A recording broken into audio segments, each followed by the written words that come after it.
Messieurs, dames, j'ai une petite question à vous poser, évidemment, ainsi qu'à tous les gens qui regarderont ça sur YouTube. On va parler de 3 films ce soir, dans ce live triple critique.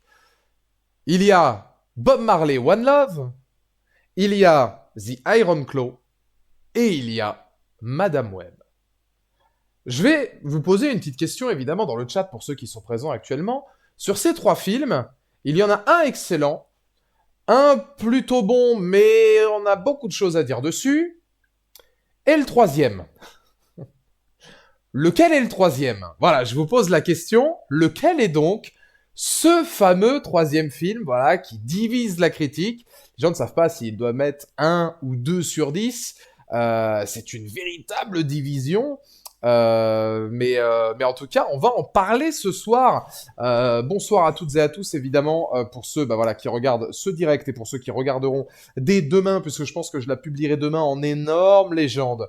Voilà, en big loot, comme on dit dans le milieu, en big L, en big lootisme. Cette vidéo sera publiée demain du côté, non pas de chez Swan, comme le disait Dave, mais du côté de YouTube sur la chaîne secondaire. On va parler donc évidemment de 3 films, Madame Web, Bob Marley, One Love et The Iron Claw. 3 films. Alors, un que j'attendais avec impatience, un que j'étais curieux d'aller voir, et le troisième, où je vais revenir évidemment dessus tout de suite, puisque c'est quand même intéressant de le mettre en préambule. Les gens me diront, mais pourquoi t'es allé voir Madame Web? C'est le Spider-Verse. J'ai toujours une petite curiosité pour le Spider-Verse parce que on ne sait pas si un jour Andrew Garfield reviendra et dans cet univers-là. Curiosité aussi parce qu'on se demande toujours où est-ce qu'ils vont aller dans le grotesque et dans le mauvais, hein, parce qu'avec Sony c'est quand même une catastrophe. Et puis parce que je suis, voilà, j'apprécie plutôt bien, moi en ce qui me concerne, hein, évidemment, j'apprécie plutôt bien Dakota Johnson et surtout Sydney Sweeney. Dakota Johnson que j'avais vu dans The Peanut Butter Falcon avec Shia LaBeouf et qui m'avait pas mal impressionné dans ce film-là. Je vais pas regarder, hein, moi, les 50 nuances, etc. Pour l'anecdote, le seul 50 nuances que j'ai vu, c'était le troisième avec Reg le gorilla. C'est pour vous dire à quel point ma culture en termes de 50 nuances est très très très lointaine. Ceci est une anecdote réelle, mais sinon, non, je les ai jamais vus. Mais en tout cas, j'avais bien aimé sa performance sur The Peanut Butter Falcon. Donc j'attendais de voir un petit peu ce qu'elle allait donner dans un univers Marvel. Et puis Sydney Sweeney, forcément, j'aime beaucoup non seulement sa carrière, ses performances, et puis c'est une actrice qui me parle évidemment beaucoup, puisque elle a été dans Downfall High, qui est quelque chose, pour une raison bien particulière, évidemment, qui est un court-métrage que j'aime beaucoup. Et puis... force est de reconnaître aussi que quand elle est dans Euphoria, c'est une pilote hors pair. Voilà, donc on va continuer évidemment le chapitre en passant sur cette deuxième image. Bien sûr, c'est pas elle qui conduisait vraiment dans Euphoria, mais en tout cas, c'est une scène qui me parle. On reviendra pas là-dessus. Monsieur le sourire en dit long. Et donc, du coup, on va parler de Bob Marley dès le départ. C'est le premier film, évidemment, dont je voulais discuter, parce que je pense que c'est peut-être celui où il y a le plus de choses à dire. On va essayer de faire une petite demi-heure par film en immense légende, même si je pourrais durer des heures, étant donné que j'ai quand même un quotient intellectuel hors norme. Voilà, ça c'est clair et net. Donc Bob Marley, One Love, que j'ai eu l'occasion de voir le jour de la Saint-Valentin avec Madame Artworks, le date était très bon, le film en était-il autant? Le film était-il au moins au niveau de notre date au musée? La réponse est non, évidemment, rien ne peut être à la hauteur de ça. C'est un film, comme je disais à Renaud, je sais pas s'il est toujours dans le chat, puisqu'on en parlait, je crois, hier ou aujourd'hui, je me souviens plus exactement, euh, assez paradoxal.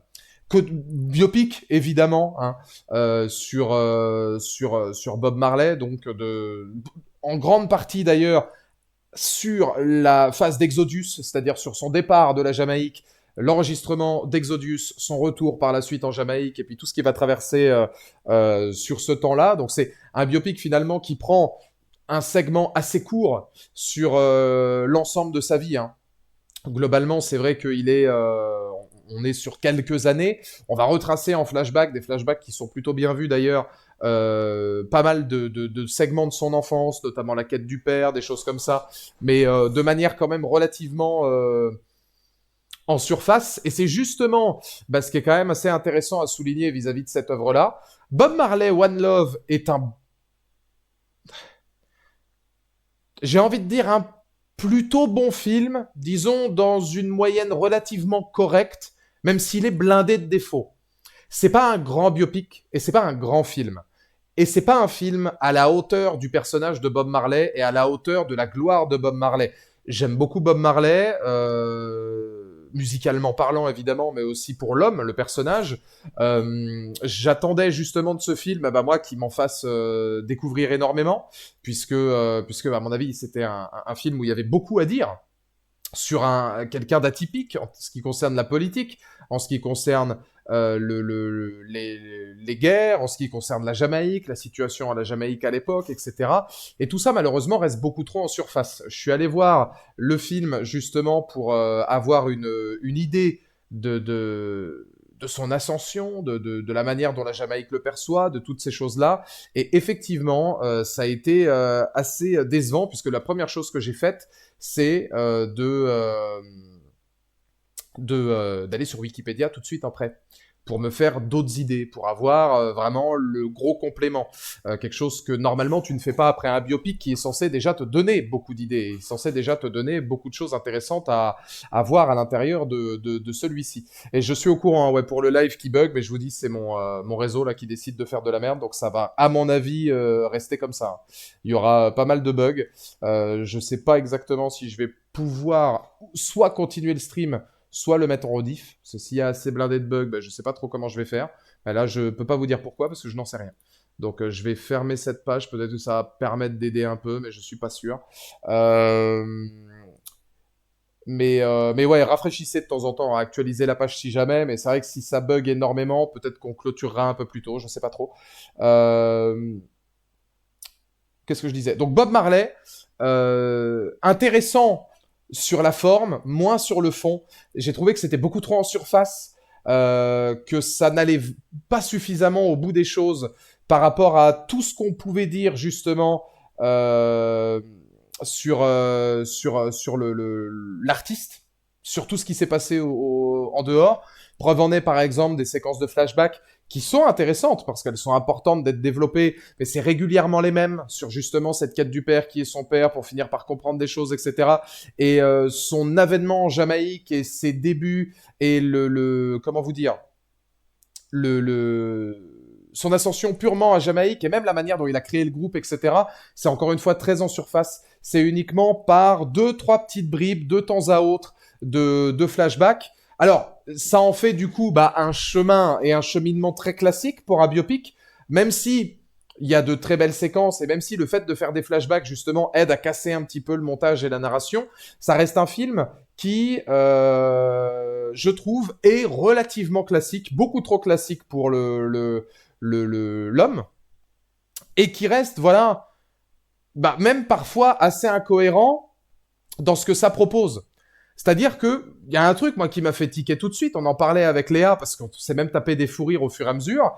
C'est un film qui est chapeauté par Ziggy Marley. Donc Ziggy Marley qui est un des enfants musiciens de Bob Marley. Il en a 11 en tout cas reconnus, donc on a le temps. Hein. C'est un film, je crois, qui est produit aussi par le deuxième enfant, la deuxième fille, si je dis pas de conneries, de Bob Marley, et qui est chapeauté à la musique par mon Stephen Marley. Je vous invite à écouter l'album Mind Control de Stephen Marley qui est extraordinaire. Mos Def, Ben Harper ont bossé dessus. Enfin, c'est absolument extraordinaire. Si vous avez envie d'écouter du bon reggae, après Bob, faites-le. Écoutez Damian Marley aussi. Alors Damian Marley, on le voit pas, c'est normal. Le film, les derniers segments s'arrêtent en 78, en 80. Damian Marley était né en 78. Donc forcément, ça laisse peu d'opportunités au bonhomme de s'exprimer. On ne voit dans le film quasiment que Ziggy. Et ça, c'est quelque chose que je trouve hyper dommage. Mais en même temps, c'est compréhensible étant donné que c'est produit et chapeauté par les gamins. C'est-à-dire que globalement, sur le point de vue de mise en scène, c'est bien filmé, c'est plutôt intéressant, mais c'est très classique. On n'a pas la patte d'un grand réalisateur. Et je pense tout simplement que c'est parce que, effectivement, en fait, on est face à un film qui est en partie fait par les gamins, fait par Ziggy. Ce qui fait que dans le film, on n'entend parler que de Ziggy. Et ça, j'ai trouvé ça très drôle quand même. De se dire, putain, c'est marrant, mais en fait, on entend parler quasiment que de Ziggy Marley pendant toute l'œuvre. Je parlais justement de Ziggy, voilà, il y a une séquence où on voit l'intégralité de ses enfants, mais malheureusement, le reste du temps, on ne parle et on ne voit que Ziggy.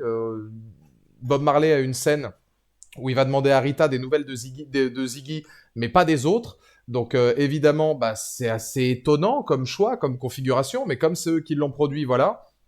Et puis même en dehors de ça, vis-à-vis de ses enfants, il y a aussi beaucoup d'autres segments qui sont passés sous silence. Et c'est là aussi qu'on voit que, à mon avis, c'est un film qui est produit par les enfants et qu'il y a peut-être quelque chose comme ça qui en est question.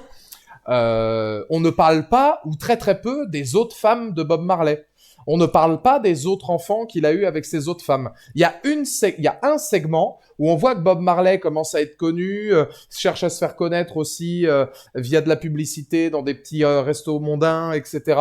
Et puis finalement, on a Rita qui lui dit bah, attends, moi j'ai bon dos, toi tu me fais une crise de jalousie là parce que je parle avec un mec. Il me semble que c'est une séquence comme ça. Par contre, parce que moi j'en parle de tous tes autres enfants, de toutes tes autres femmes, machin. Et c'est la seule phrase en fait qui met un tant soit peu l'accent sur le côté négatif de Bob Marley, qui était globalement présent. Hein. Je veux dire, Bob Marley, c'est pas quelqu'un qui avait que des qualités non plus. Et ça, c'est vrai qu'on en parle quasiment pas. Et je trouve que c'est hyper dommage, parce qu'un biopic honnête aurait peut-être dû avoir comme consultant les enfants, mais s'éloigner un peu de ça pour proposer un petit peu tout. Et c'est vrai que cet axe-là sur l'envers du décor de Bob Marley, sur ce qui n'allait pas chez Bob Marley, sur pourquoi Bob Marley justement était quelqu'un quand même d'assez particulier, sur ses engagements politiques et culturels, on en parle beaucoup via Jah, etc., mais c'est assez peu développé. C'est ça un petit peu moi qui m'a posé souci, c'est-à-dire ce côté vraiment axé sur on va mettre en avant sa musique, on va faire un immense mash-up de sa musique, on va bien, là pour le coup dans les points positifs par exemple, tout le traitement autour comment ça s'appelle, tout le traitement autour de la création de l'album d'Exodus, il est hyper intéressant. Alors ça, il n'y a rien à dire là-dessus, hein, il est hyper intéressant. Et puis, effectivement, comme je le disais, beaucoup de segments où on se pose des questions et où on voit l'axe qu'ils veulent proposer, mais où on est un peu frustré de la chute. Je pense notamment, par exemple, à ces concerts en Afrique, dont il parle très régulièrement comme un des fers de lance de l'envie de Bob Marley justement de faire des concerts là-bas, et qu'on ne voit pas du tout. Sur le fait qu'il ait dû s'amputer, je crois, d'un orteil parce que la maladie qui commençait à le ronger était devenue trop instable. On n'en parle même pas, ça, dans le documentaire, lapsus révélateur, dans le biopic. C'est-à-dire que si tu regardes ton biopic, y a de grandes probabilités que tu te dises finalement il a laissé son orteil pourrir, etc. Alors qu'il me semble bien qu'il se l'était fait amputer. Ça manque de profondeur.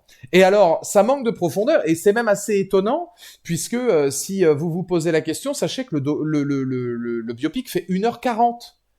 1h40, 1h50, hein, je veux dire, avec en comptant le générique, 1h50, mais à peu près 1h45 en temps réel. Et c'est beaucoup trop court. Pour un film de cette ampleur-là, sur Bob Marley, où tu peux retracer toute sa vie, le parti pris d'en faire un film, et c'est là que c'est intéressant quand même, parce que c'est vrai que la construction d'Exodus est super, le côté très porté sur la musique, la construction musicale, etc. Et puis même, comme je le disais, hein, le fait de se jouer du montage en prenant l'idée de ne montrer qu'une seule période de sa vie, et en occultant le reste, même si en faire 2-3 petits flashbacks par-ci par-là, histoire de reprendre un petit peu ce qui se passait avant. Oui, en soi, c'est pertinent, mais il manquait une grosse demi-heure. Il manquait une grosse demi-heure pour que ça devienne vraiment là à la hauteur du culte de Bob Marley, du culte de Jah, de comment il le découvre, de comment il l'a étudié, de son enfance, de ce qui se passe, de la compréhension de pourquoi justement il est aussi engagé, des problèmes en Jamaïque. C'est toujours très en surface, mais c'est évident quand tu fais un biopic d'1h50. Je vous pose la question dans le chat, mais un gars comme Bob Marley, est-ce qu'on en fait vraiment 1h50 de biopic ? C'est au moins 2h20, voire 2h30, peut-être même 2h40. Tu peux limite rajouter 1 heure là-dessus. On parle de sa tentative d'assassinat. Alors, si c'est lié à I Shot the Sheriff, même pas, puisque ça se passe avant. On commence un... Ah, ou alors, attends, tentative d'assassinat, c'est peut-être là aussi où, justement, il a eu des problèmes sur scène. Mais non, comment dire ?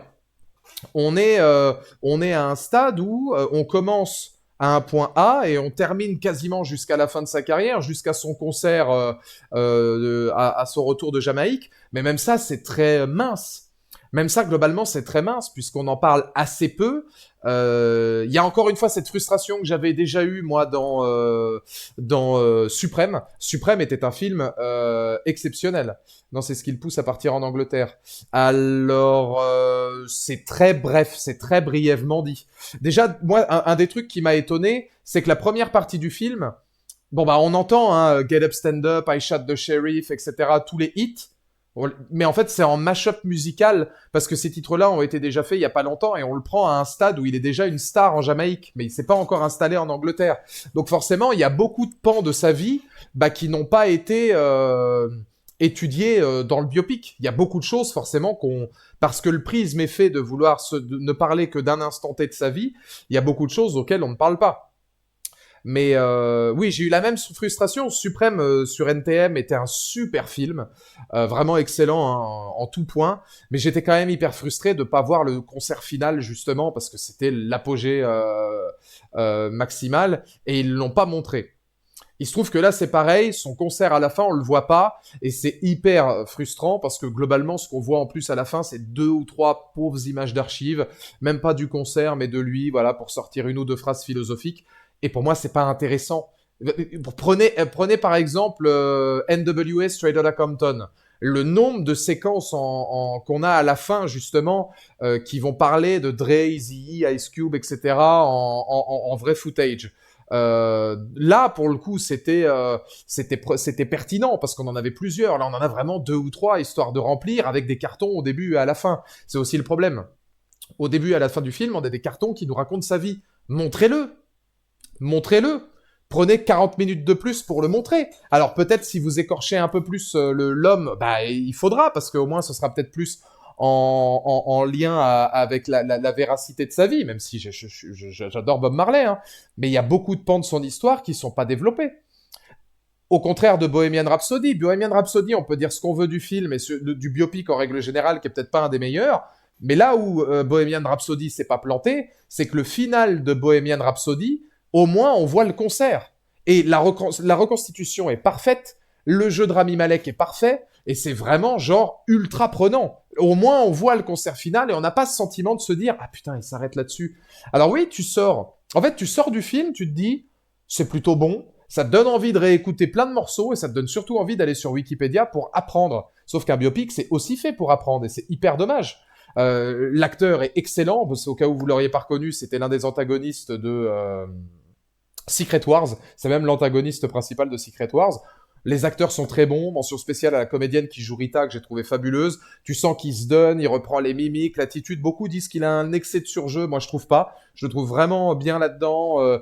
J'ai eu la chance de le voir en VO, parce que je pense que pour un film comme ça, c'est quand même une chance, parce que c'est vrai qu'il y a tout un axe aussi au niveau des accents, de Ja, de la méthode, de la méthodologie d'acteur qui était intéressante à voir là-dessus. Moi, je trouve que les comédiens sont très bons. La reconstitution, les décors, les costumes, etc. Même la réalisation sobre, comme je le disais. Hein. Là, on n'a pas un grand réal derrière. Je pense que c'est plutôt les enfants et les producteurs qui chapeautent. À noter que Brad Pitt produit le film. C'est étonnant, mais Brad Pitt est à la production du film.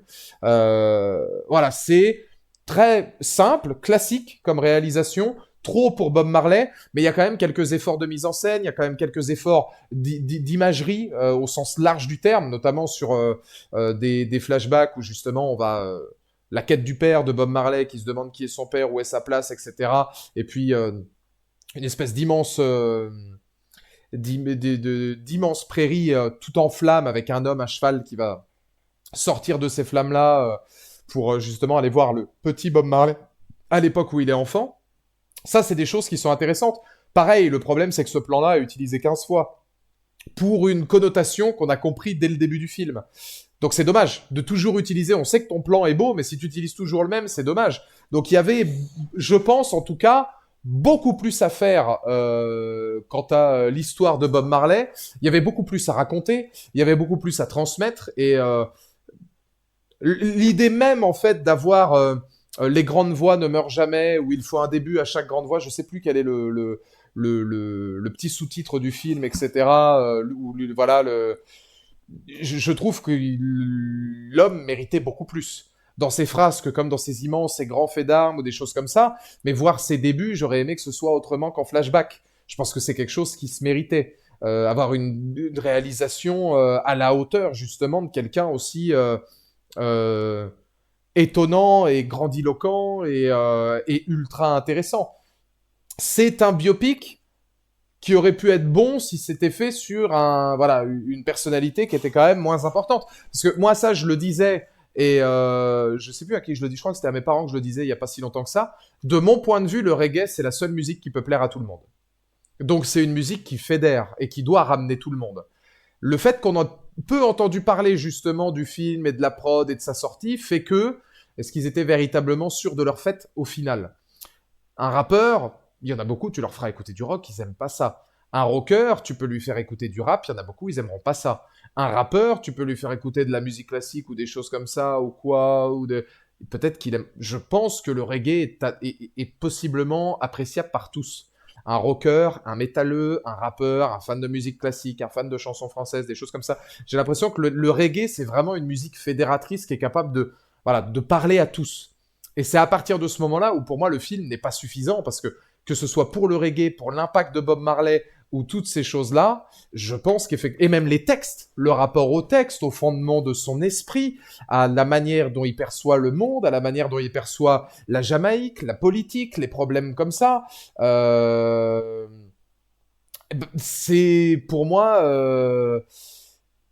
en surface, voilà, beaucoup trop en surface et pas suffisamment développé pour qu'on puisse se dire qu'on a affaire à un grand biopic. On ressort le sourire aux lèvres d'avoir entendu énormément de musique de Bob, d'avoir revoyagé, revibré avec sa musique, et puis d'avoir quand même quelques séquences intéressantes. Encore une fois, hein, moi, il y a une séquence que j'ai beaucoup aimée, c'est enfin un assemblement de séquences où il va trouver un guitariste pour changer un petit peu de style avec Exodus.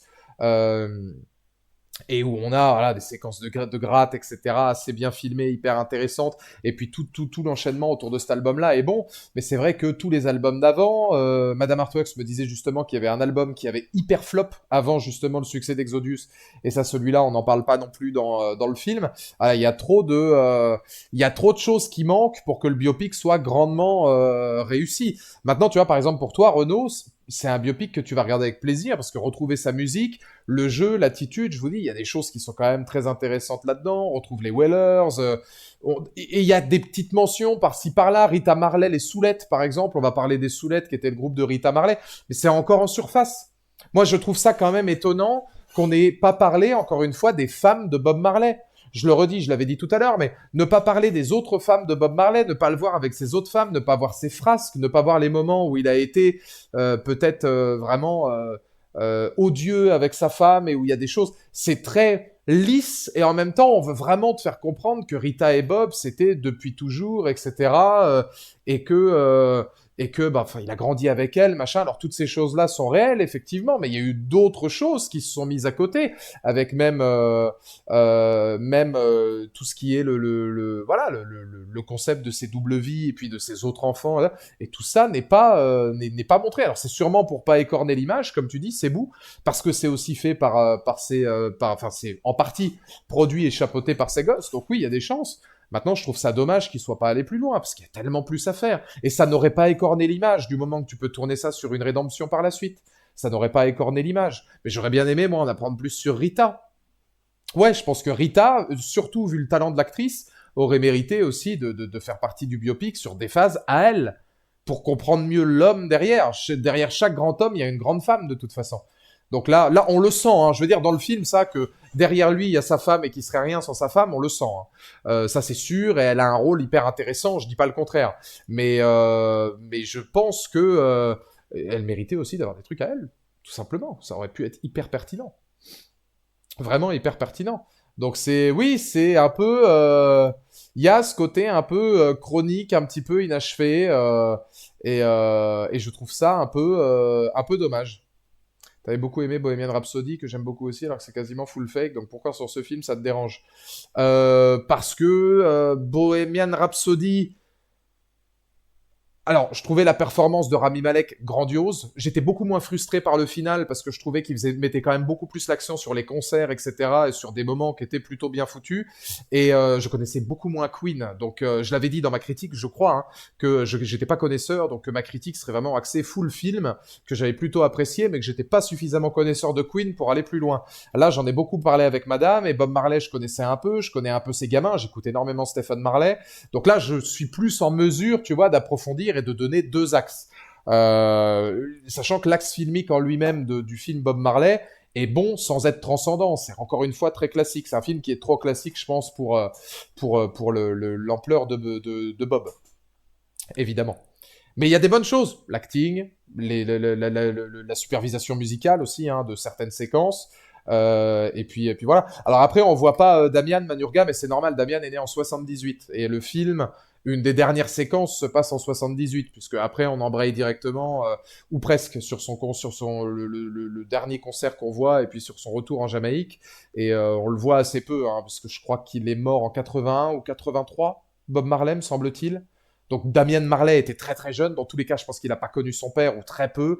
Donc il n'y avait pas grand-chose à dire sur Damian. Je suis plus étonné qu'on ne parle que de Ziggy. Les moments où justement Bob Marley va parler, alors ça peut-être que c'est authentique aussi, hein. En 81, donc voilà, Damian avait 3 ans, donc peut-être Damian n'aurait pas été utile.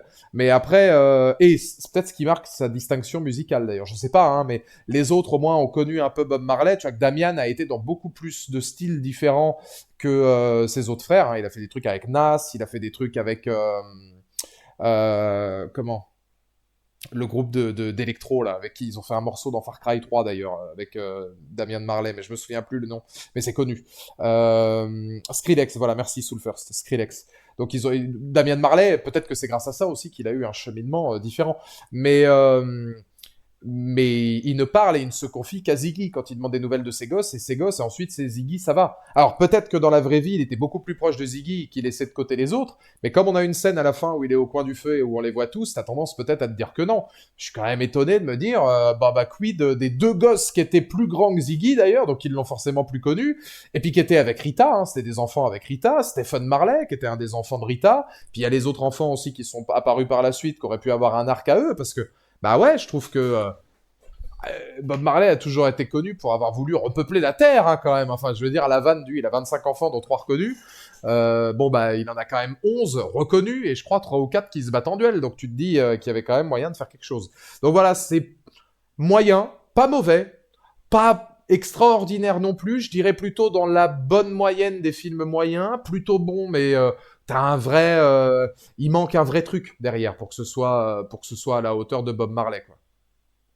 C'est typiquement le genre de film où un jour je me dis, tiens, bah tu verras au final, à mon avis, un jour on va faire une série sur Bob Marley d'ici quelques années, et puis comme ça on aura la chose. Voilà, je pense. On passe à la suite. Waouh, waouh, waouh, waouh, waouh, waouh. Et alors là, les gars, on est dans quelque chose de stratosphérique. Madame Web. Voilà, donc on va parler évidemment de Madame Web. Je le redis au cas où, parce que tout à l'heure, le live buguait tellement. Pourquoi je suis allé voir Madame Web? Mais pourquoi, alors que tout le monde aujourd'hui se tue à se dire pourquoi vous allez voir des films que vous savez que vous n'allez pas aimer, quelle perte de temps, ce qui est vrai en soi, hein, mais je suis allé, et c'est pour ça qu'il y a plein de films que je ne vais pas voir et que je ne m'inflige pas, notamment The Marvels que j'étais pas allé voir récemment. Pourquoi je suis allé voir? Pour 3 raisons. La première, parce que j'ai quand même une légère curiosité, alors certains diront malsaine, mais j'ai quand même une légère curiosité pour Spider-Man et le Spider-Verse, parce que Sony, quand ils font les cross, etc., ils sont capables de faire de bonnes choses, donc c'est surréaliste de voir à quel point en live action ils font des trucs catastrophiques. Mais on n'est pas à l'abri que peut-être un jour Andrew Garfield arrive dans cet univers-là, si jamais il y en a un nouveau et t'as envie de savoir où est-ce que tu mets les pieds quand même. Donc il y a quand même une petite curiosité là-dessus.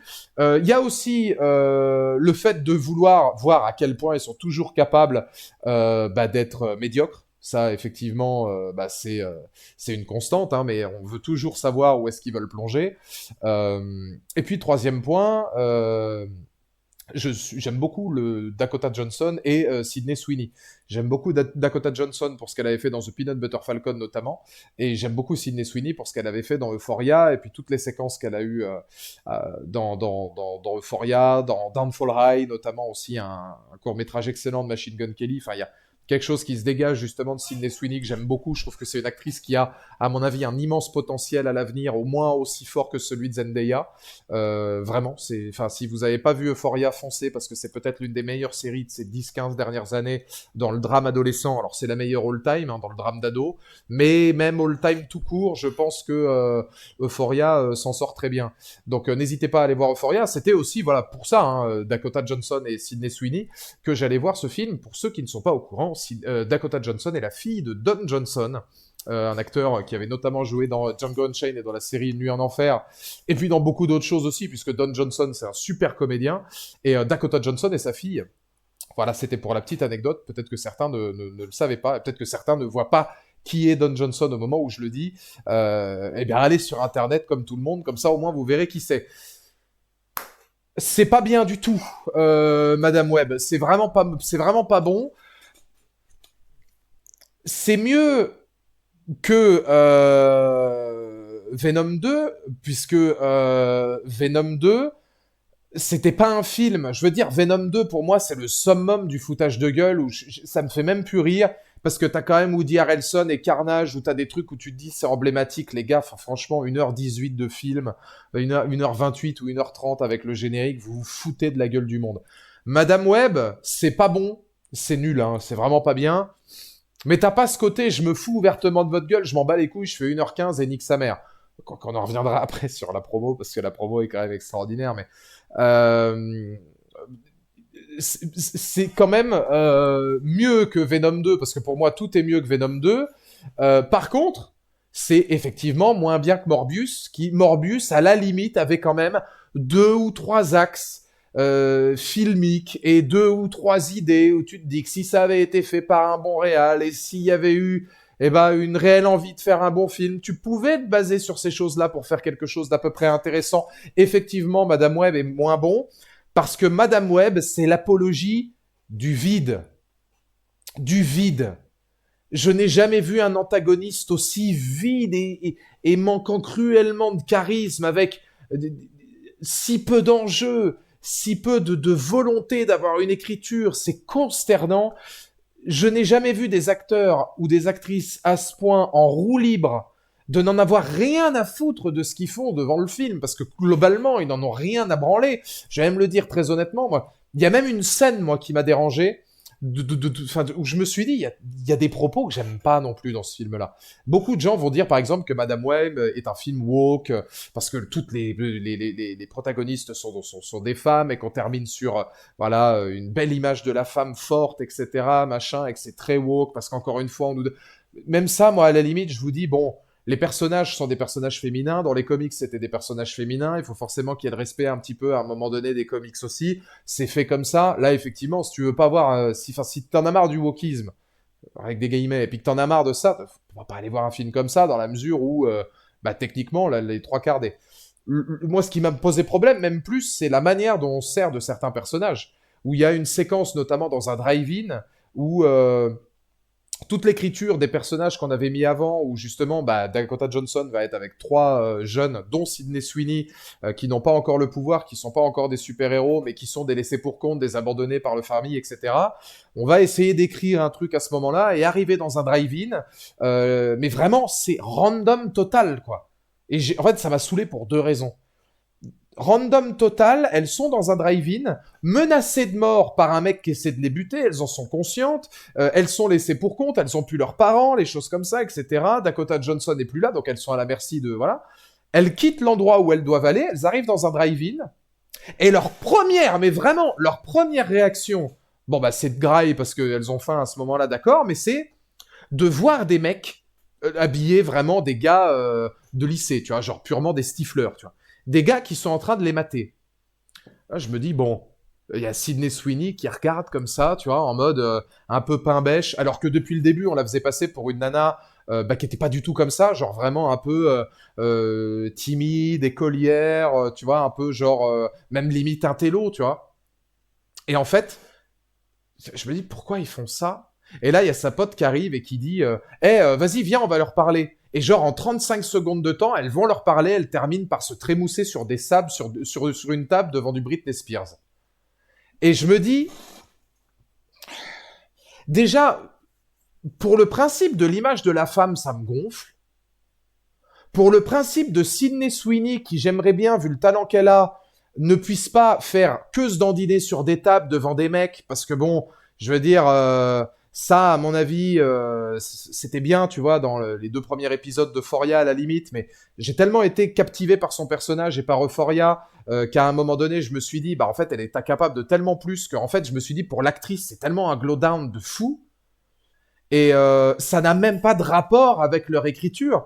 Ces 3 personnages qui n'ont plus leurs parents, qui sont en difficulté, qui se retrouvent au travers d'une situation difficile et qui sont sur le point de se faire buter, mais elles sont tellement sur le point de se faire buter qu'elles ont le temps de trémousser leur fiac devant des mecs sur du Britney Spears. Et en fait, c'est là où moi c'était terminé. Parce qu'aussi étonnant cela puisse être, les 20-25 premières minutes sont pas trop mal. Alors tout ce qui se passe en Amérique du Sud, je crois, c'est lamentable. C'est filmé toujours au même endroit. Dites-vous par exemple que on se doute que... Enfin, je trouve ça quand même drôle, mais... En gros, la mère de Madame Webb, donc de Dakota Johnson, eh ben, elle est en Amérique du Sud parce qu'elle veut trouver une araignée qui donne des pouvoirs, etc., voilà, qui serait capable de plein de choses. Il y a son copilote qui se retourne contre elle, etc.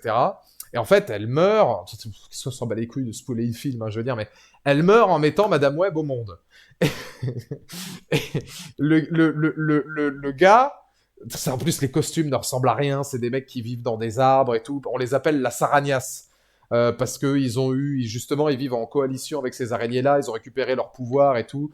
Mais c'est vraiment genre, la manière dont c'est filmé, c'est une horreur, vraiment. Hein. Et alors, leurs costumes sont lamentables, enfin, il y a rien qui va. Hein. Donc, c'est ça que je dis que cette scène-là est vraiment pas bonne, mais le gars tient Madame Webb, donc Dakota Johnson, bébé dans ses mains, et à un moment donné, je crois qu'il parle à sa mère juste avant de mourir, elle reviendra, le moment où elle voudra des réponses, elle reviendra. Donc, voilà. Et en fait, bah, on va passer 1h15 d'ennui, enfin de film. Madame Webb revient en Amérique du Sud. C'est les mêmes décors, ils ont filmé au même endroit, ils en avaient rien à foutre, alors que l'Amérique du Sud, c'est relativement grand. Le premier Pékin qu'elle trouve, le mec arrive. Ah ouais, mais j'étais sûr que t'allais revenir, tu cherches tes réponses. Oui, bien sûr, bah évidemment, bah c'est forcément elle, hein, je veux dire. T'as probablement croisé personne les 32 dernières années, ça ne peut être qu'elle qui vient chercher des réponses, tu l'as reconnue, parce que bébé, elle était pareille. Enfin, t'es là, tu te dis, bon, soit t'es chaman, peut-être aussi il a les pouvoirs, machin, donc il s'en est rendu compte, il l'a senti, enfin, c'est tellement mal branlé que tu as des raccourcis, genre en mode, il y a des séquences d'action où Dakota Johnson, elle est sur le point de perdre les gamines, et à un moment donné, elle dit aux gamines, par contre, va falloir vous débrouiller pendant 2 semaines, je vous laisse chez un pote, je vais en Amérique du Sud, je reviens. Mais c'est vraiment fait comme ça. Je me suis dit, vous allez pas mettre une transition ou un truc ou quoi? C'est non. Ensuite, t'as un plan sur l'Amérique du Sud en drone, et puis t'arrives sur Dakota Johnson qui est là-bas. T'as pas de transition, t'as rien. T'as vraiment, c'est genre, ils sont là, genre, et non, c'est 1h53, pas 54 de film qu'on devait faire, on va là-bas. Et alors, c'est affligeant, quoi. C'est affligeant. Alors, c'est bien pensant et bourré de bons sentiments. J'ai toujours cru que ma mère me détestait. Je me suis rendu compte qu'en fait, elle m'aimait, elle m'a protégé. Enfin, des trucs qu'on a entendus des milliards de fois. Et vraiment un truc lamentable. Et alors, le final est visuellement abject et affreux. Enfin, j'ai l'impression de voir un téléfilm. Pour vous dire, la mort de l'antagoniste principal et comment dire, la séquence de fin, je la compare un peu visuellement en termes d'esthétique et d'effets spéciaux à ce qu'a fait Expendables 4. Je vous laisse vous rappeler ce que j'ai dit d'Expendables 4. Pour vous donner une ordre d'idée, on est à peu près sur les mêmes taux d'effets visuels que The Flash. Voilà. C'est un poil... Enfin, c'est différent que The Flash, mais on est sur des effets spéciaux qui sont à peu près du même level. Et je vais vous dire, c'est affligeant, parce qu'en plus, derrière, il y a tout le contexte. On voit que les acteurs s'en foutent. J'espère que ce sera pas un frein pour Sydney Sweeney, parce qu'elle s'est perdue là-dedans. Dakota Johnson, elle est en roue libre totale. Alors, il y a plusieurs rumeurs. Pour l'instant, c'est que des stades de rumeurs qui circulent. On a vu des promos de Dakota Johnson qui, quand on lui demandait « Ah, au fait, tu peux nous citer les 3 derniers Spider-Man ?» Oui, bien sûr, c'est Spider-Man is back, Spider-Man and the Goblet of Fire, and Spider-Man Here we go again. Voilà, on était à ce stade-là. Elle en a aucune idée, elle en a rien à foutre.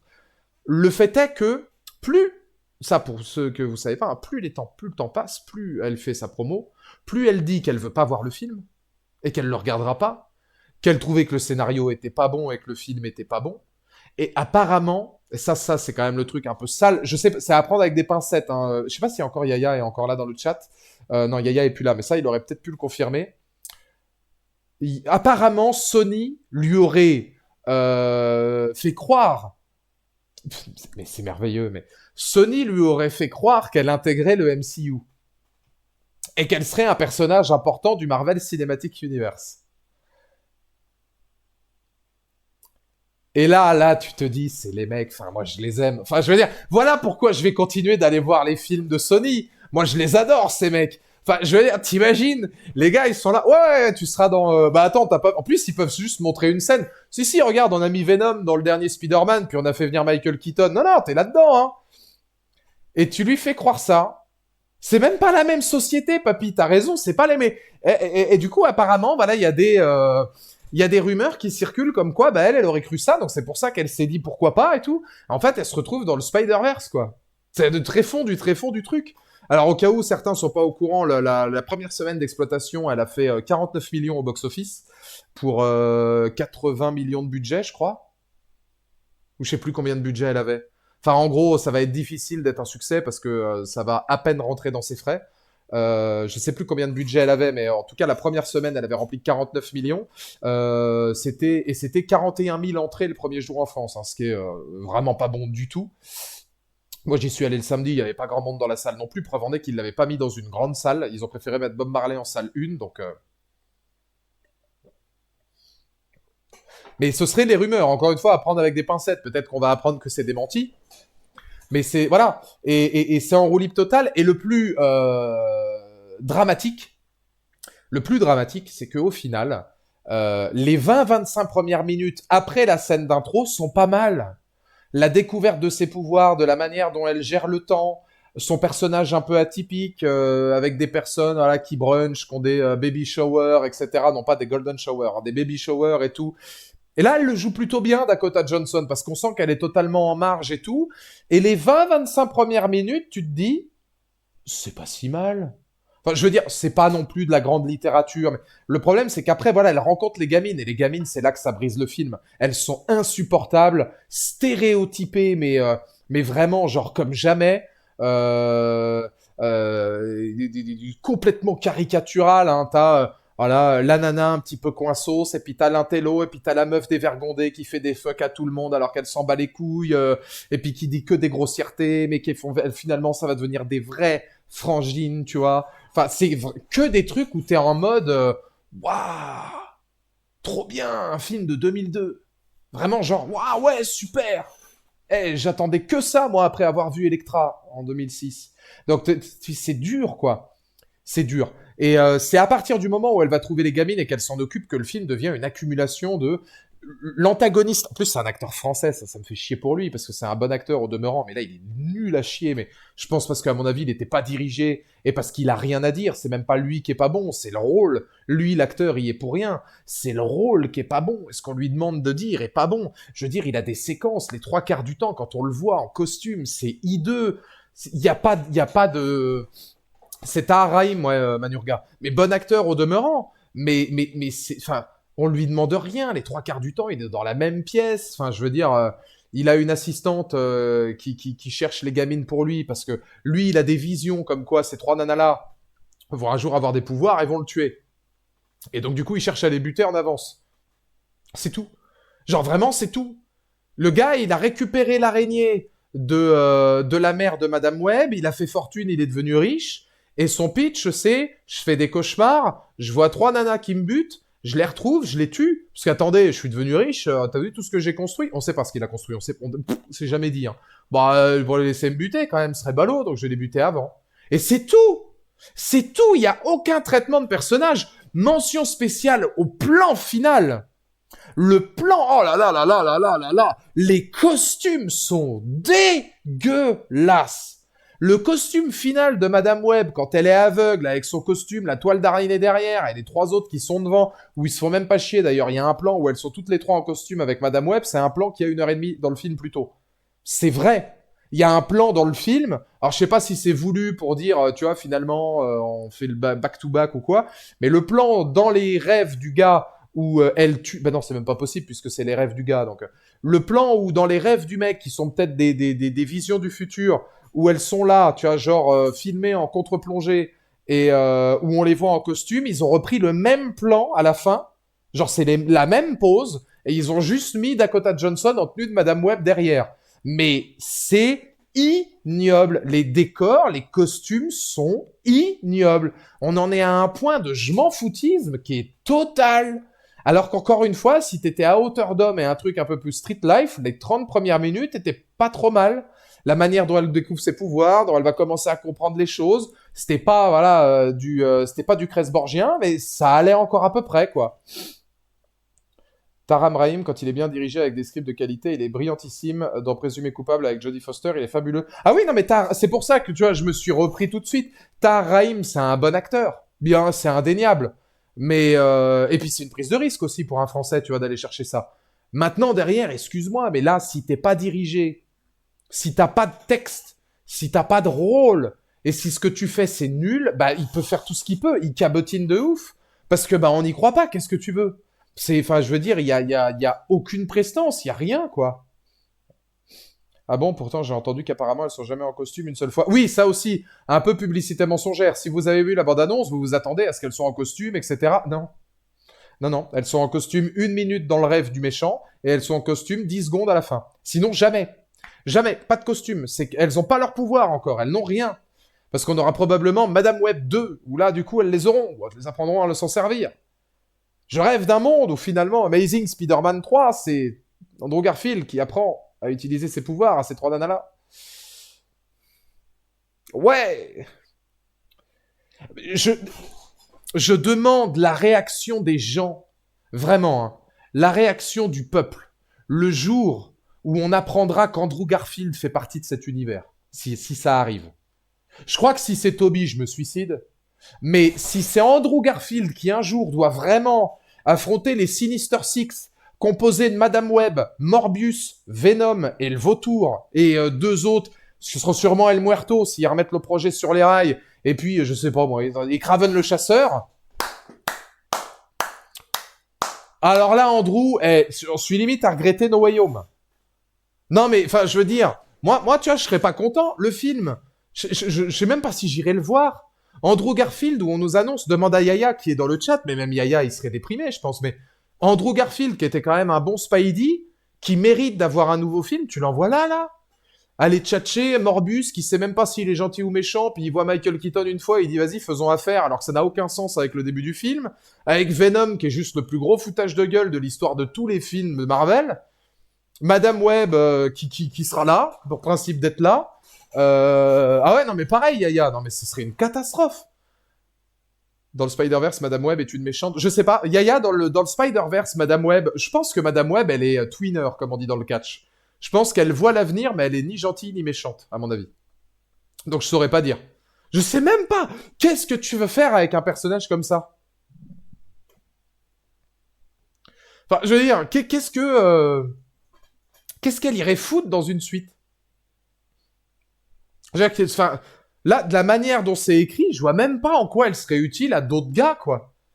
Donc voilà, qu'est-ce que tu veux que Dakota Johnson aussi, elle en a rien à foutre, vu comment on l'a, comme je disais, hein, par rapport à Sony, vu comment on lui a mis à l'envers. Donc elle cabotine. Et encore, Dakota Johnson, pour moi, c'est la seule qui joue bien, dans le sens où, bah, c'est un peu la seule qui sait jouer, quoi. Tahir Rahim, c'est un bon acteur aussi, mais là, c'est pas possible. Et Sydney Sweeney, tout ce qu'on lui a demandé dans le film, c'est de bouger son fiac devant des adolescents. Vraiment, elle a rien d'autre. Il y a juste une scène très rapidement où elle parle de leurs problèmes, de leur absence de parents, etc., qui peut être somme toute relativement touchant, parce que c'est le seul moment où les trois actrices jouent à peu près bien. Et attention spoiler, hein, avec Sydney Sweeney, les deux autres comédiennes, je pense que dans 5 ans, on les aura déjà oubliées, parce que globalement, ça surjoue et c'est vraiment pas dû au standing. Et Sydney Sweeney mérite 1000 fois mieux que ça. Il y a 2 pubs de suite maintenant. Ah, je sais pas, c'est pas moi qui les gère ça, Hugo. Les pubs Twitch. Moi, je peux juste activer ou non l'espace publicitaire, mais comme je suis pas partenaire, je suis que affilié, je peux pas gérer les pubs, je crois. Ou j'ai jamais regardé, mais il me semble pas. C'est Tahar Rahim qui joue le méchant The Walker, ouais. Mais Tahar Rahim est un super acteur. Le problème, c'est que là, il est nul parce qu'on lui demande de faire que des choses nulles. Vraiment, hein. Isabella Merced sera Dina dans la saison 2 de Last of Us. Mais je vois même pas qui c'est. Enfin, je vois qui est l'actrice, mais dans le film, je vois même plus qui c'est. Et alors, il y en a. Si c'est une des trois, j'espère que c'est pas elle qui est toujours avec son skateboard, parce que celle-là est. Isabella Merced était très bonne aussi. Ah, c'est la nana de... Putain, mais j'avais même pas fait le rapprochement. Ah mon Dieu, oui. Mais qu'est-ce qu'elle est allée... Oh là là là là là là. Bon bah, oh là là. Mais putain. Mais là, tu vois, ça me saoule parce que là, du coup, je vois Isabella Merced, effectivement, c'est Dina dans Last of Us, et tu me parles de Sicario. Ouais, mais elle était très bien dans Sicario. Mais qu'est-ce que vous êtes allé foutre là-dedans? Qu'est-ce que vous êtes allé foutre là-dedans? Et encore, je vais même pas en vouloir aux actrices. Vous avez Isabella Merced, Sydney Sweeney et Dakota Johnson. Vous allez me dire, vous faites ça? Bon, tu me diras, Morbius, t'as bien Jared Leto et Matt Smith, et puis tu fais ça? Venom, t'as Andy Serkis. Alors, Venom 2, t'as Andy Serkis à la réal, t'as Tom Hardy et Woody Harrelson, et vous faites ça? Le problème, c'est que Venom 2, je suis vraiment vénère parce que le scénar, c'est Tom Hardy. Donc, à un moment donné, voilà. Tu vois. Faut pas non plus se foutre de la gueule du monde. Et merci mon Sebou qui offre 2 subs au Best Hugo, bah du coup qui aura un mois sans pub du coup. Merci beaucoup mon Sebou. Et merci d'avoir offert le sub à Mike. Merci beaucoup mon Sebou. Le Sebou qui est en chasse au sub. Déjà 13 abonnements offerts du coup sur la chaîne. On est à 21, alors c'est peut-être un peu beaucoup du coup. Mais on est à 21 subs, je le rappelle, de la barre des 200. Si vous voulez tout à chacun soutenir la chaîne évidemment comme le fait Sebou. Merci beaucoup mon Sebou. Mais non, ouais, c'est... Oui, donc oui, Isabella Merced, bah tu vois, j'avais même pas tilté. Parce qu'en fait, le problème, c'est que les rôles sont insignifiants. Dans Madame Web. Leurs rôles sont insignifiants. Et pire, leurs rôles sont les gros défauts du film, parce que c'est à partir de là que ça commence vraiment à devenir, en tant que scénario, de cohérence, de mise en scène, d'action, quasiment aucune scène d'action, la plupart sont mal filmées. J'ai de la peine pour les costumes de Spider-Man, étant donné celui du méchant, qui est vraiment, mais c'est le niveau 0, quoi. C'est vraiment, et ça termine comme un téléfilm. Donc oui, Isabella Merced et Sydney Sweeney, Dakota Johnson, c'est des bonnes comédiennes, mais là, le problème, c'est qu'on leur demande de faire des choses, c'est soit la roue libre, soit, bah bonjour, je suis là, j'existe, je fais ce que je peux, mais bah comme à un moment donné, on me demande strictement rien, qu'est-ce que vous voulez que je fasse? C'est le gros souci, quoi. Donc, bah non, ouais, c'est mauvais. C'est mauvais. C'est mauvais, mais encore une fois, c'est intéressant de savoir jusqu'où ils peuvent tomber. C'est, enfin, Madame Web fait la durée de mon documentaire, tu vois. Eh ben, je veux pas me vanter, mais je trouve que mon documentaire, il passe plus vite.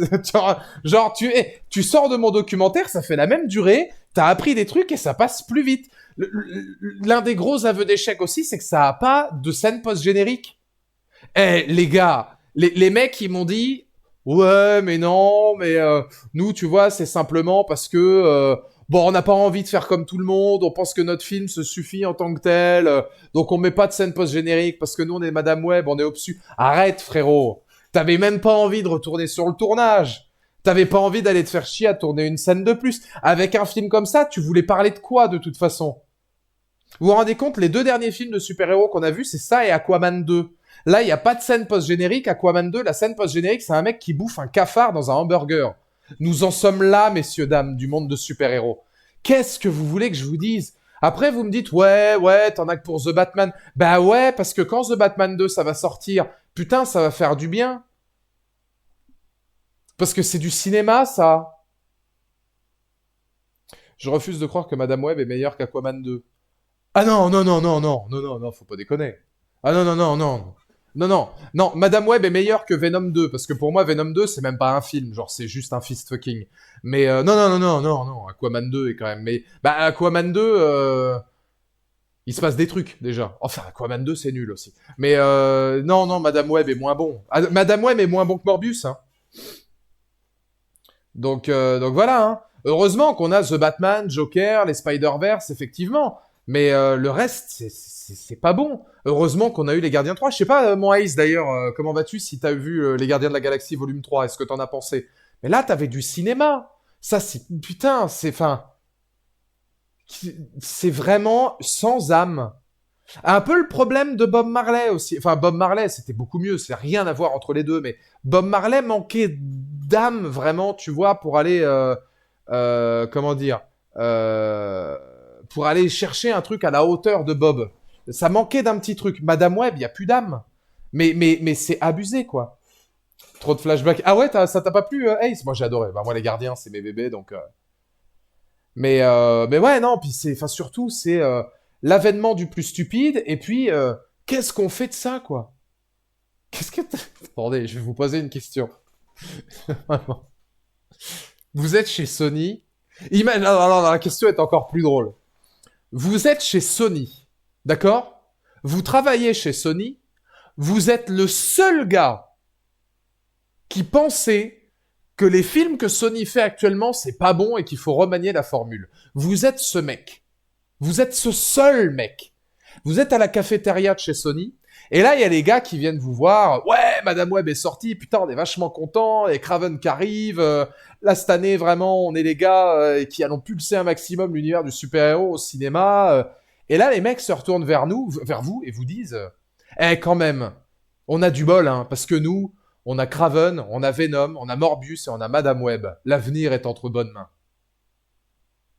Je vous laisse 30 secondes pour vous imaginer à la place de ce type. Vraiment. Je vous laisse 30 pour vous imaginer ce mec et vous dire l'avenir, c'est ça. C'est Venom 3, c'est Morbius, c'est Madame Web, et c'est Craven. Bon, Craven, on ne l'a pas encore vu. On peut toujours espérer parce qu'on espère toujours quand il y a Aaron Taylor Johnson. Mais... Et là, imaginez qu'à la cafétéria, il y a un autre gonze qui arrive. Il est au téléphone. Et là, il vous dit super, j'ai une bonne nouvelle. Je viens d'avoir Andrew Garfield au téléphone, il signe The Amazing Spider-Man 3 aura lieu. Je vous laisse 30 secondes pour vous mettre à la place de ce gars qui vient d'entendre qu'Andrew Garfield allait participer à ce genre de conneries. 30 secondes, c'est tout ce qu'il vous faut. Après, on parle de The Iron Claw. L'avenir, c'est Ant-Man 3. Mais on en est dans un monde où là, on a eu Ant-Man 3 et Madame Web en 2 ans. Enfin, Moi, je pense comme Daftoni, je pense qu'en vrai, il n'y a pas d'avenir. Je vois pas où tu vas avec ça. Où tu vas avec ça? Je vois pas... Il y aura Venom parce que Venom, ça fait parler, puis parce que Tom Hardy, puis parce que ça rapporte. Madame Web, ça va flop. Morbius, je crois pas que ça ait si bien marché que ça. Craven, on va voir. Mais qu'est-ce que vous voulez qui est comme matière, là? Le genre super-héroïque vit sa grosse crise. Ah ouais, là, c'est... on embrasse sa famille par cœur. Ah ouais, mais c'est dur, hein. Mais oui, je pense que là, le genre super-héroïque, il vit un tournant. Parce que déjà, les gens en ont marre, ils en bouffent à toutes les sauces. Que on a Marvel, qui essaie de tenter des choses différentes, mais ça va jamais au bout des choses et c'est jamais bien et relativement bien manœuvré. Même si on peut souligner qu'ils tentent, mais c'est jamais des grands hits. Il y a 2 ou 3 projets par-ci par-là, mais 2 ou 3 depuis Infinity War, c'est vraiment trop peu. On a Sony qui, alors eux, c'est la roue libre. On a DC qui est mort. Quel est l'Eldorado? L'Eldorado, c'est peut-être Invincible. Ouais. Ouais, en série animée. The Boys, ouais. Voilà vers quoi les gens se tournent aujourd'hui. Mais d'un autre côté, Invincible et The Boys, c'est bien. C'est une belle alternative, Invincible et The Boys. Ça te prend pas pour un con, c'est bien mis en scène, c'est respectueux des comics, il y a un gros casting, ça révèle des gens. Oui, c'est ce qui fait en fait un bon film ou une bonne série, hein, Invincible et The Boys. Et alors on verra ce que fait James Gunn par la suite. On verra ce que fait James Gunn par la suite, parce qu'effectivement, avec DC, peut-être qu'il va redorer le truc. Ça, c'est peut-être l'Eldorado qu'on attend. Maintenant, les gens, ils vont peut-être se dire aussi, ouais, mais alors je comprends pas, parce qu'il y a du reboot, il y a du remake, il y a du machin. J'ai peur que les gens suivent pas, en fait, parce qu'ils semblent un peu perdus. Et ça me ferait chier pour James Gunn. Donc on verra, mais le futur, c'est les adaptations de JV.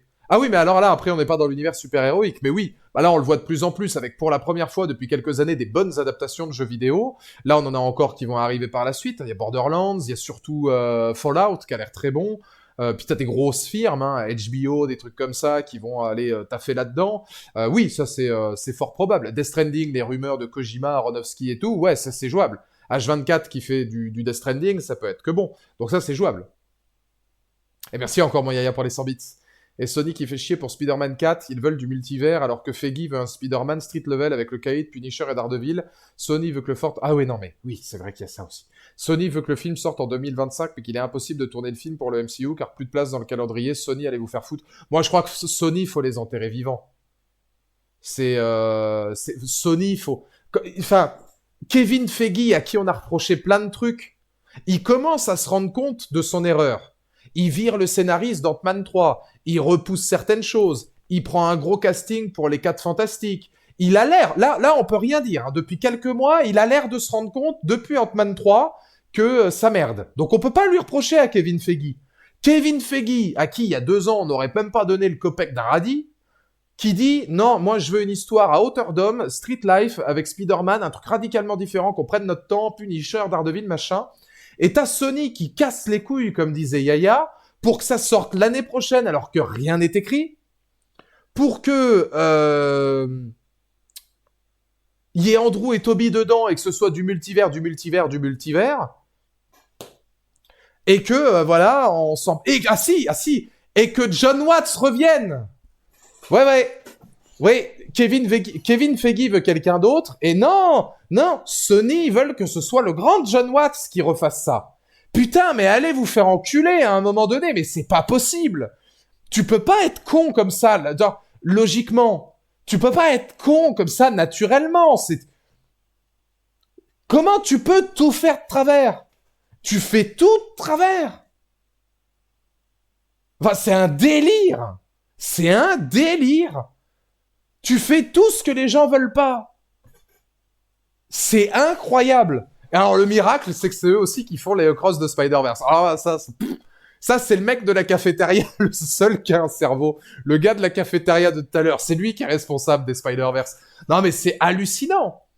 C'est hallucinant. Moi j'aimerais vraiment... D'un autre côté, vous voyez pourquoi c'est intéressant, parce que ce débat-là, il est hyper intéressant, je trouve.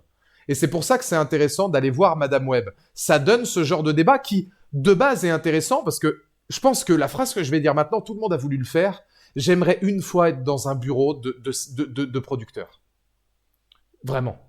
J'aimerais être dans un bureau de prod quand les mecs prennent leurs idées. Quand ils valident des trucs, des machins, etc. Ça me fascine.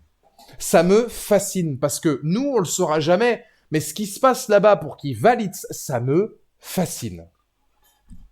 Mais vraiment. Je sais pas, hey, c'est ce que t'en penses, mais l'envers de l'industrie, il est fascinant. Voir ça et se dire que derrière, on pourrait avoir des trucs intéressants et que c'est au-delà du pognon. Je pense que c'est au-delà du pognon. C'est des trucs qui sont... J'arrive pour Spider-Man 4, mais j'y crois zéro. Imaginez David Ayer pour le film Street Level. David Ayer, s'il fait un truc du style scénario de Training Day ou Tax Collector ou End of Watch et tout, ouais, ce serait super. Mais après, Street Level, c'est cool, mais faut inclure Spider-Man quand même. Le Street Level pourrait marcher, ouais, mais je sais pas si David Ayer, tu vois, serait le meilleur pour manœuvrer un film de cette ampleur-là, dans le sens où il y a quand même des personnages où il va falloir les emmener au-dessus du sol, justement. Justement, je veux dire. C'est pas faute d'avoir prévenu. Ouais, non mais ça reste fascinant, quoi, parce que tu te dis comment c'est possible. Et salut Max Yuki, comment ça va? Tu te demandes comment c'est faisable. Qu'est-ce que tu veux? En fait, de base, c'est ça le problème. C'est pas aux producteurs d'avoir des idées, c'est aux réals et aux scénaristes. Ah, mais même les scénaristes. Alors le problème aujourd'hui, c'est que les firmes ont beaucoup trop de plein pouvoir. Mais même être à la table des scénaristes ou des trucs. Quand je vois par exemple que c'est Tom Hardy qui a écrit Venom 2, j'aimerais bien être là aussi pour me dire qu'est-ce qui a merdé. Tom Hardy, t'as joué dans trop de trucs bien pour te dire que ça c'est cool. Enfin bon. Qu'est-ce que vous voulez que je vous dise? Ça c'est mieux. Ça c'est mieux. Ça c'est banger. The Iron Claw. Probable. Déjà. Contender. pour être dans un très très bon classement de fin d'année. On est qu'au 21 février et je vais vous dire que The Iron Claw m'a mis une petite claque avec évidemment Zac Efron, donc basé de l'histoire vraie de la famille Von Irish, composé de, alors au moins Kevin et Kerry, les deux autres je n'ai plus les noms, mais il y a au moins Kevin et Kerry Von Irish, Kerry Von Irish qui a été à la WWF, Kevin Von Irish qui était le grand frère, si on veut, puisqu'il ils avaient un autre frère, mais qui est mort quand Kevin était encore petit. C'est une claque énorme. C'est une claque énorme. C'est tout ce que j'aime au cinéma. L'autre visage de l'Amérique, l'Amérique un peu plus profonde, l'Amérique un peu plus vraie, qui laisse place à une belle bande son, une photographie assez chaude, des drames familiaux, mais qui rassemble aussi par différentes thématiques. Là, c'est le catch, évidemment, ça se rapproche énormément de The Wrestler et Heels. Je pense que c'est un très bon mix entre The Wrestler et Heels. Parce qu'il y a pas mal de Heels quand même dedans, notamment sur les côtés fraternels, etc. C'est pour moi les trois têtes de l'hydre, hein, évidemment.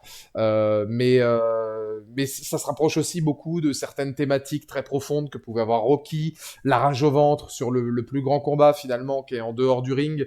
Et alors d'un ring et d'un autre, hein, puisqu'effectivement... là, on a le ring de catch, mais on a aussi le ring de boxe pour la rage au ventre ou autre. Raging Bull, Rocky, pour citer que. Match retour aussi, même si match retour est un peu plus léger. Hein, c'est plus la quête du père et puis la dernière revanche de deux idoles. C'est un peu plus léger, mais t'as quand même cette notion familiale en dehors qui est intéressante. Donc oui, tout à fait. Que dire de The Iron Claw, à part que moi j'ai trouvé ça... euh, fantastique dans sa mise en scène, d'une qualité de retranscription justement de catch ultra respectueuse et très pertinente, parce que là on voit justement au-delà du côté dramatique, ça je pense que Soul c'est peut-être un truc qui l'a intéressé, mais moi j'aime ce côté, on te fait comprendre un petit peu quand même comment ça marche l'industrie du catch, même si on langue toujours de temps en temps avec la narration, mais on te ramène Ric Flair, on te parle de la NWA, de la WWF, on se rend compte que... Ah, t'as toujours pas vu le film, Soul? Ah merde, bah je vais te donner envie du coup. On se rend compte par exemple, tu vois, que Zac Efron est très talentueux dans le ring, mais que par rapport à l'un de ses frères, bah il a pas ce talent au micro, donc forcément, bah ça, Soul, je te le donne en mille. Talent au micro égale bah, tu vas être un petit peu plus en haut hein, sur l'échelle que simplement quelqu'un qui est bon sur le ring, alors que bah, Zac Efron était celui qui était destiné à ça. Donc Zac Efron est partagé entre la dualité bah, de vouloir réussir sa carrière et en même temps de voir toute sa famille disparaître les uns après les autres. Je vais dire le petit don de Yaya, puis je vous le dis après, parce que c'est basé d'une histoire vraie, donc je spoil pas. C'est pas gai hein, ce qui s'est passé sur leur famille là. Le tournage de Superman Legacy a commencé, va tourner à Cleveland. C'est cool, ça change. Ce qui est cool, vu que c'est la ville où a été créé le perso. Ah, lourd de ouf, en plus, j'avais pas l'anecdote, mais même Cleveland, ça va faire un peu plus Amérique, justement, loin de ce qu'on voit habituellement. Autre point qui confirme que Gum aime les comics et les persos, j'ai confiance. Mais alors, du coup, c'est tourné à Cleveland, mais ce sera Cleveland, ou ce sera Metropolis, ou Smallville, ou on sait ce que ça va donner, ou autre. Mais c'est cool qu'ils tournent là-bas. Puis même au niveau des architectures, ce sera différent. Pour la petite anecdote, il faut savoir que le père était catcheur, il n'a pas été champion du monde, donc il a tout fait pour que ses enfants le soient.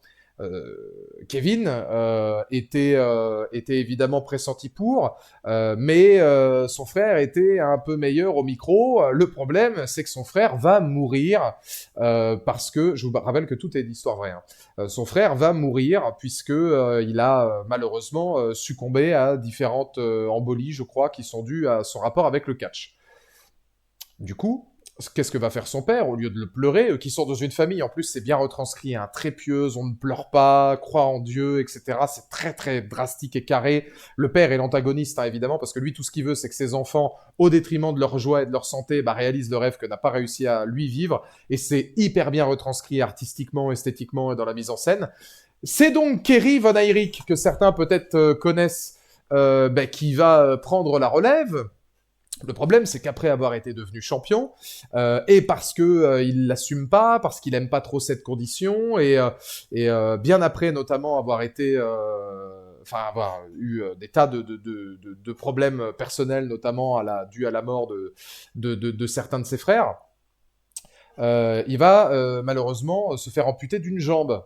Et donc du coup, il va catcher, et ça c'est fou parce que je le savais pas, il va catcher et même devenir champion intercontinental de la WWF avec une jambe en moins, un pied en moins. Dans une botte, il réapprend à marcher et il devient champion intercontinental, en tout cas de la manière dont c'est décrit, une jambe en moins. Alors ça c'est fou, c'est tellement fou que le mec finalement va totalement disjoncter parce que la WWF finiront par plus le vouloir et lui va se suicidé. Voilà, il reste le troisième frère qui était musicien, qui ne voulait absolument pas être dans le catch, qui malheureusement va se blesser dans l'un de ses premiers matchs et qui va faire un coma. Il va se réveiller de son coma, il sera en légumes, il ne se reconnaît plus, il a plus envie de vivre, il va donc se suicider lui aussi. Hein. Comme je vous l'ai dit, c'est vraiment une famille qui a un seuil de gaieté non-stop hein, qui est exponentiel. C'est même pas drôle, mais voilà, c'est pour vous dire à quel point le film traite d'un sujet difficile.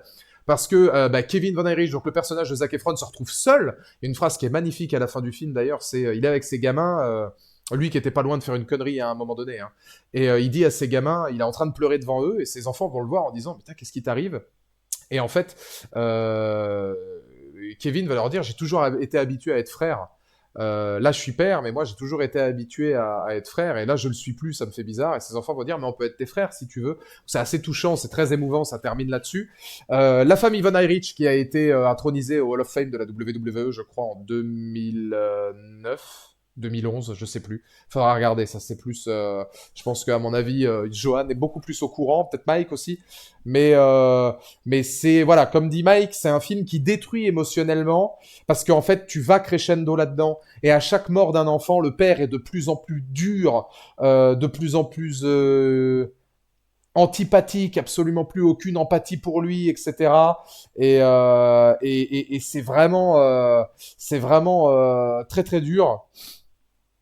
Et non seulement tu retranscris bien justement le côté catch, mais le côté aussi humain, où tu pars sur des configurations, par exemple, où Kevin Von Erich, lui, dormait à la fin dans sa fédé, et il voulait plus dormir ni avec sa femme ni avec son gosse, parce qu'il avait peur de la malédiction des Von Erich. Il faut savoir que son enfant, en tout cas le premier qu'il a eu, ne porte pas son nom de famille.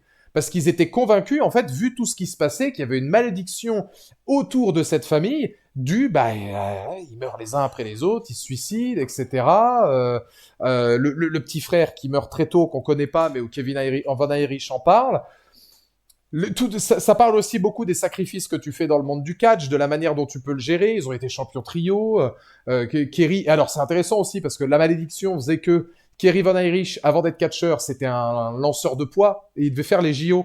Sauf que manque de bol, c'est les JO où les États-Unis n'y sont pas allés parce que c'était en Russie, je crois. Donc du coup, tiens, allez à la bonne heure. Donc même là, ils ont vraiment pas eu de bol, quoi. Et ils ont pas réussi à gérer la carrière, ces choses-là, le poids aussi, de certaines choses. Alors il y a beaucoup de choses où ils ont pas eu de bol. Moi, je sais pas pour ceux qui ont vu le film, et je sais pas s'il en a parlé, mais je crois que c'est Kerry, oui. Donc Kerry se fait amputer d'un pied. Quand il se bourre la gueule et qu'il prend sa moto, moi on l'a vu avec Léa, on s'est dit il va se suicider, il va se foutre en l'air. Alors c'est bien foutu parce que le twist fait que justement il se relève après, puis on joue avec la caméra pour te montrer le pied amputé qu'à la fin. Il y a une petite table et puis il a ses béquilles et en fait le premier pas qui arrive c'est son pied normal, donc tu te dis bon il s'est juste à ramasser la gueule mais ça va, et après tu le vois avec un pied en moins et tu te dis ah putain c'est pas vrai, c'est pas possible. Et en fait tout le long du film il est ultra bien narré et ultra bien conçu parce que tout le long du film toi tu le vis avec eux en mode ah mais c'est pas vrai, ça va s'arrêter où, ça va s'arrêter où, enfin je veux dire t'en as un il meurt et il prend un stock de médoc avec de l'alcool et puis il va s'enterrer, on sait pas trop où. L'autre il se met une balle. T'en as un au sommet de sa gloire en Bonnie et il finit par mourir.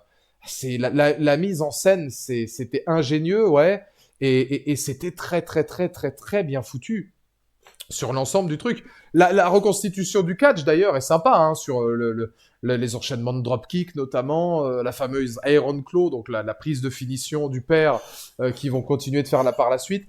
Ah, c'est un film qui passe par toutes les émotions. T'as un peu de bonheur aussi, par moment. C'est toujours contrebalancé sur un drame. Mais sur le mariage, sur les enfants, sur les premiers titres, il y a beaucoup de choses qui sont hyper intéressantes. Mais alors, c'est très très triste. C'est très très très très triste. La scène finale avec Efron et ses enfants. Ouais, ouais, celle-là aussi, tu vois, c'est très passif-agressif, quoi. Donc, la petite séquence avec MJF, oui, alors c'est une seconde, hein. On le voit vite fait parce qu'il est en train de catcher. Il y a Zac Efron dans le fond qui attend d'avoir un tag et finalement il l'a pas parce que MJF joue un peu avec la foule. Et puis juste après, Zac Efron fait ouais, super, j'ai gagné. Alors que tu te rends compte qu'il est en train de baisser dans la carte du show. Le fait de vendre aussi la compagnie. Ensuite, enfin, ça parle beaucoup de catch, mais ça parle encore beaucoup plus de l'envers. Vu la manière dont j'en avais parlé, j'avais peur un petit peu que le catch soit énormément mis de côté. Au final, on en parle quand même beaucoup, hein. Il y a peut-être le seul petit point positif. Alors, c'est l'acteur qui joue Ric Flair. Il est ni Ric Flair dans la voix, ni dans l'attitude. Il l'est que dans le design. Et encore, quand il a des lunettes, je trouve que pour Ric Flair, soit tu prenais le parti de jamais le montrer, soit tu le montrais, mais il fallait prendre quelqu'un d'autre parce que ça m'a un peu sorti du truc. Mais voilà. Mais alors, il y a des choses intéressantes pour les fans de catch. C'est un film donc qui est produit par Maxwell Jacob Friedman, donc MJF. Il n'a pas qu'un caméo, il le produit. Et les chorégraphies des combats donc dans le catch ont été faites par Chavo Guerrero Jr. Et ça, c'est cool. Côté négatif, je te dis juste rien, à part le fait que je pense que Ric Flair, malheureusement, on n'a pas pris le cast qu'il fallait sur le final et que j'aurais peut-être mis un peu plus l'accent sur l'après avec Ric Flair. Où là, moi, c'est vrai que j'ai pas trouvé ça très cool. Dans l'histoire et dans la narration, où c'est très vite passé sous silence et passé de côté, et où l'acteur, pour moi, n'incarne pas un bon Ric Flair. Sinon, le reste, c'est que du positif, quoi. Enfin, il y a rien de négatif là-dessus, parce que ça jongle constamment entre le drame, le catch et plein de choses hyper pertinentes, très émouvantes. T'en sors pas indemne de ce film-là. Moi, j'y ai pensé, et tu vois, sur Twitter, j'avais publié un tweet dessus, un simple tweet pour dire que c'était bien, hein. Et les gens étaient d'accord pour dire que c'était super et que vraiment, il y avait quelque chose à faire là-dessus qui était. C'est un film qui a parlé à énormément de monde et pas que des fans de catch. Si tu veux un point de vue négatif, Flaco, je trouve que c'est pas normal qu'un film comme ça soit pas dans tous les cinémas. Voilà, c'est. Je trouve pas. Ah non, oui, je me suis planté alors, Flaco. Oui, dans Ric Flair, pour moi, c'est positif parce qu'on le voit et parce qu'ils vont à ce point-là loin dans la narration, mais c'est négatif sur l'acteur et ce qu'ils font de la narration qui est un peu trop abrupte. Mais non, ouais, c'est. Comment dire? C'est dommage qu'il soit pas. Voilà, c'est beau, ça t'aurait intéressé de ouf, ça, par exemple. Mais c'est dommage qu'il soit pas dans tous les cinémas. Ça mériterait qu'il soit dans tous les cinémas. Ah, au lieu d'avoir Maison de retraite 2 et Machin 27 et Qu'est-ce qu'on a fait au bon Dieu 12. Non, non, ça c'est des films qui sont ultra pertinents, quoi. Puis le jeu de Zac Efron. Tu ressens... Ce qui est fort avec Zac Efron là-dessus, c'est que tu ressens tout le poids du film. Au fur et à mesure où ça passe, tu reçois le poids physique, tu ressens le poids émotionnel, tu ressens le poids catch, où il se fait voler la vedette plusieurs fois et où il n'est pas choisi alors qu'il est là depuis le début et qu'il était censé être le grand de la famille et que finalement les autres ont un petit X-facteur en plus que lui, mais que lui, il ne mérite pas. C'est un très bon catcheur aussi, hein. Il aura sa chance pour le titre mondial après, d'ailleurs. Alors, l'histoire raconte pas s'il devait le gagner ou le perdre. J'ai eu du mal à savoir, moi, si la séquence de fin, Mike, je sais pas, par rapport au côté historique, j'ai eu du mal à savoir si c'était voulu qu'il se fasse disqualifier contre Ric Flair, ou alors est-ce que c'est lui qui a pété un câble alors que peut-être il devait gagner la ceinture parce qu'il était complètement hors sol à cause des événements qu'il a vécu, et du coup il s'est flingué tout seul, il a été disqualifié alors qu'il ne devait pas l'être. J'ai eu du mal à savoir, moi, parce que c'est filmé de temps en temps, c'est même assez étonnant parce que parfois c'est filmé d'une telle manière que t'as l'impression que le catch n'est pas truqué. Et ça, c'est marrant, ça. Parce qu'ils te le disent, hein, que c'est scénarisé et tout, mais c'est filmé de telle manière que de temps en temps, tu te dis, ah, putain, c'est marrant, mais on a l'impression qu'en fait, on se demande qui va gagner comme s'il combattait pour de vrai, quoi. Mais non, c'est un très très très très très grand film que je vous conseille évidemment. Très belle bande son, vraiment pure américaine, old school. Enfin vraiment une bande son qui est vraiment géniale. Comédien fabuleux, notamment Maura Tierney aussi, hein, que j'avais vu dans Urgence, qui jouait Abby et qui est superbe, très stoïque, très froide. Mais en même temps, regarde son mari. En même temps, tu peux pas faire autrement. Mais tu sens qu'il y a quand même quelque chose qui passe en plus. Le père est très bon aussi dans son côté ultra dur, sans émotion, rien. Enfin, c'est un gros coup de poing, quoi, parce que t'en ressors pas indemne et tu te dis putain. Ah, c'est violent, hein. C'est très, très, très, très, très violent. Émotionnellement, waouh, en fait, t'as des films violents émotionnellement, et puis t'as celui-là qui va peut-être pas te faire chialer ou ceci ou cela parce que tu te dis putain c'est pas de bol, mais qui à chaque fois te remet au sol en mode c'est pas possible, ça va s'arrêter quand? Parce que t'es pas triste, mais t'as de l'empathie pour eux en mode c'est pas vrai quoi. Putain, enfin, les gars, c'est une histoire vraie. T'en as un qui meurt de maladie, t'en as un autre qui se suicide, t'en as un autre qui se met une balle, le grand frère est mort au début. Et putain, enfin, waouh, c'est dur quoi. C'est dur. Mais il est plus au Kinépolis. Putain, bah ouais, mais en même temps, ça fait quelques semaines, voire peut-être un gros mois là maintenant qu'il est. Oh ouais, si, Iron Claw, ça fait un moment qu'il est en salle. Essaie de regarder Flaco à l'UGC de Lille. Éventuellement, à l'UGC de Lille, tu l'auras peut-être encore, mais là, on est mercredi. Qui dit mercredi, ni nouvelle sortie. Ça se trouve, il était encore hier et ouais, un mois à l'affiche, c'est déjà bien pour un film comme ça. Mais quand on est allé le voir, c'était une toute petite salle, mais il y avait du monde. Enfin, il y avait la moitié de la salle qui était remplie. Donc c'est quand même et un mois, quasiment un mois après, quoi, 3, 4 semaines après. Donc je me dis que bon bah voilà, c'est un film qui a dû intéresser les gens. Et la communauté catch revient en force. Hein. Il y a eu catch attack, mais là je pense que là maintenant, là avec backlash et tout, je pense que la nouvelle génération là, ça y est, elle y est dans l'univers du catch. Donc à pas sous-estimer le potentiel des films de catch à l'avenir, je pense. Et on va s'arrêter là pour ce soir, parce que bah, j'ai déjà évidemment un peu de retard, j'avais pas mal de trucs à faire, et comme ce live, je vais devoir le remonter avec 12 vidéos différentes dans la mesure où bah, j'ai bugué un maximum de fois, on va s'arrêter là. Je vous fais des bisous, je vous dis à demain sur YouTube pour parler donc de mon documentaire sur Shia LaBeouf. Ce sera un live YouTube. Vous pourrez me poser toutes vos questions, FAQ, évidemment, anecdotes de tournage, etc. Je vous dirai tout. On se fera 2 petites heures dessus. Voilà, vous pourrez me parler de tout ça. Et je serre très fort contre moi, Gros Tonio, qui est là d'une manière extrême, mais même de la manière dont il était là, c'était rapide, c'était bon. Et c'était beau surtout, voilà, c'est du Gros Tonio pure souche. Mais demain, non, demain on se revoit, puis après il y a mon live anniversaire Gros Tonio de 13h à 23h. Je pense qu'a priori, normalement, vendredi, tu devrais pouvoir passer une tête si t'as envie. Mais ouais, on se retrouve demain sur YouTube. Ce live-là, normalement, sera en rediffusion sur ma chaîne secondaire dès demain, aussi aux alentours de 17h. Je vous fais des bisous et je vous dis à la prochaine pour de nouvelles aventures. Regardez Iron Claw si vous ne l'avez pas vu. Des bisous.